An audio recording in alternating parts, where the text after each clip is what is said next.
આ તરફ માણસામાં પણ ભારે વરસાદથી ઠેર ઠેર પાણી જ પાણી જોવા મળી રહ્યું છે। માણસાના સમો ગામમાં પાણી ભરાઈ ગયા છે, જેની તસવીરો પણ આવી રહી છે। પાણી ભરાતા ગામના રસ્તાઓ જળબંબાકાર બન્યા છે। આ તસવીરો જોઈ લો, અનેક લોકોના ઘરોમાં વરસાદી પાણી ફરી વળ્યા છે। ન્યૂઝ 18ની ટીમ પહોંચી માણસાના સમો ગામ, જ્યાં આ પ્રકારે આખું ગામ જાણે બેટમાં ફેરવાઈ ગયું હોય એ પ્રકારની સ્થિતિ જોવા મળી। વધુ માહિતી સાથે સંવાદદાતા ગીતા મહેતા જોડાયા છે। ગીતા, ગાંધીનગરના કયા કયા વિસ્તારો એવા છે કે જ્યાં આજે જળબંબાકારની સ્થિતિ જોવા મળી હોય? સમો ગામમાં હાલ શું પરિસ્થિતિ?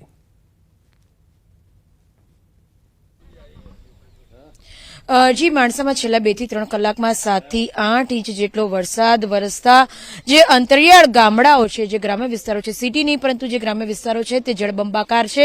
ન્યૂઝ 18ની ટીમ હાલ જેસીબીની સફર કરીને અહીંયા ગામમાં પહોંચી છે, કારણ કે ગામમાં જવા અને આવવાના રસ્તાઓ બંધ છે। માત્ર ટ્રેક્ટરથી જઈ શકાય અથવા જેસીબી કે જે સરકારી કામગીરી માટે અહીંયા તૈનાત છે તેના પર જઈ શકાય। હું પાછળના દ્રશ્યો કેમેરામેનને વિનંતી કરીશ કે આપને બતાવવાની કોશિશ કરે। આપ જોઈ શકો છો ગામ છે, આ ગામમાં જુઓ કે ક્યાંય જવાનો રસ્તો નથી।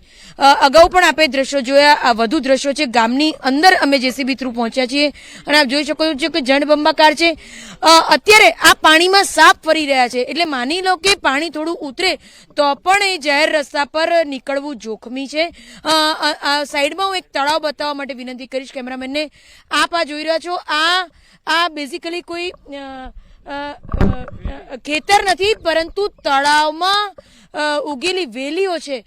તળાવની સફાઈ નહીં થવાને કારણે આ વેલીઓ ઉગી નીકળી છે અને માટે જ આ તળાવ પણ ઉભરાયું છે। એટલે વરસાદ અને વરસાદની સાથે સાથે તળાવ ફાટતા સમો ગામની સ્થિતિ હાલ જળબંબાકાર બની છે। સમો ગામના કેટલાક લોકો, સ્થાનિકો પણ અમારી સાથે જોડાયેલા છે। પંકજ, તેમની સાથે સીધી વાત કરીશું કે આ પ્રકારની મુશ્કેલી આ વર્ષે તે છે કે દર વખતે થાય છે? જી, શું કહેવું છે આ સ્થિતિ ઉપર? બેન, હું સમો ગામથી બોલું છું। અમારા ગામની અંદર 10 વર્ષથી આ તળાવની અંદર વેલી છે, કદી સાપ જ નથી થયું। આ તળાવ માટાના પાણી ખૂબ ભરાય છે, સાપોનો ત્રાસ છે અને ગામના હાલ બેહાલ થઈ જશે હાલ।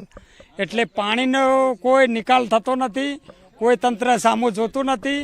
આ માણસા તાલુકાનો સમો ગામ, એમાં હનુમાનપુરા તો ખૂબ ડૂબેલું છે અંદર। લોકોના ઘરોમાં પાણી, સાપ છે ઘરોની અંદર। એટલે ખૂબ અત્યારે હાલ અહીં આગળ ગંભીર પરિસ્થિતિ છે। શું કેવું છે કાકા? આ તળાવ આખું ભરેલું છે, અંદર વેલી છે અને એમાં સાપનું બાપ બધું અંદર આવે છે। પણ 10 વર્ષથી આ સરકારી લોકોની સમાચાર બધું કરી, અરજીઓ બરજીઓ, પણ કોઈ આ ધ્યાનમાં લેતું નહીં અને અમારે દર વર્ષે આ પરિસ્થિતિ ઉભી થાય છે। અચ્છા, તળાવમાંથી વેલી કાઢવાની અરજીઓ કોઈને આપી છે?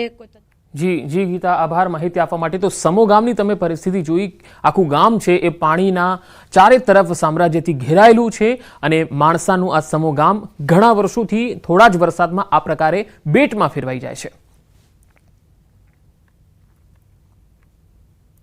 તો ગાંધીનગર જિલ્લાના માણસાના ગ્રામીણ વિસ્તારોમાં ધોધમાર વરસાદ થયો છે। શહેર અને ગ્રામ્ય વિસ્તારોમાં વરસાદી પાણીથી લોકોને હાલાકી પડી રહી છે। ન્યૂઝ 18 ગુજરાતી પહોંચ્યું માણસાના સોલૈયા ગામમાં। સોલૈયા ગામના રોડ રસ્તા પર ઘૂંટણસમાં પાણી ભરાયા, લોકો પાણીમાંથી પસાર થવા મજબૂર બન્યા। ગામના ખેતરો પણ બેટમાં ફેરવાયા, ખેડૂતોના પાકને મોટું નુકસાન થયું છે। છેલ્લા 3 કલાકમાં 4 ઇંચ જેટલો વરસાદ ખાબક્યો છે।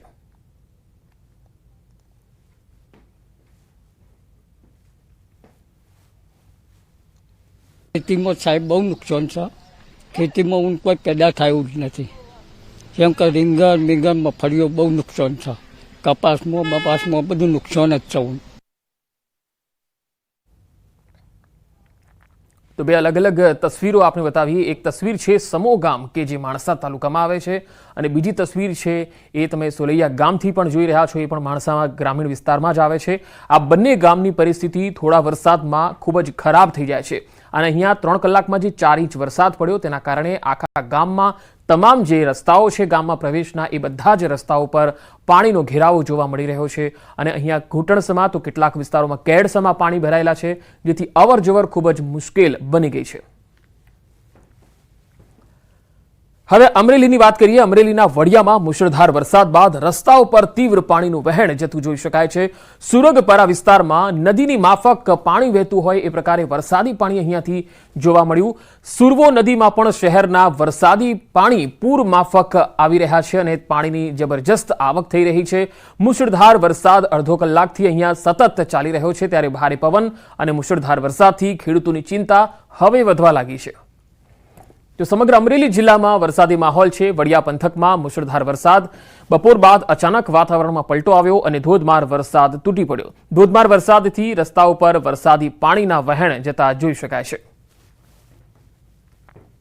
તો અમરેલી જિલ્લામાં વરસાદી માહોલ છે, ત્યારે ધારી તાલુકામાં પણ વરસાદ છે. ધારી સહિત આસપાસના ગ્રામ્ય વિસ્તારોમાં, જેમાં જર, મુરજર, છતડિયા, પરબડી, ખીચા સહિતના ગામોમાં ધોધમાર વરસાદ પડ્યો. ભારે બફારા બાદ વરસાદથી વાતાવરણમાં ઠંડક ફેલાઈ ગઈ. વરસાદી માહોલ વચ્ચે ઝાપટા વરસ્યા.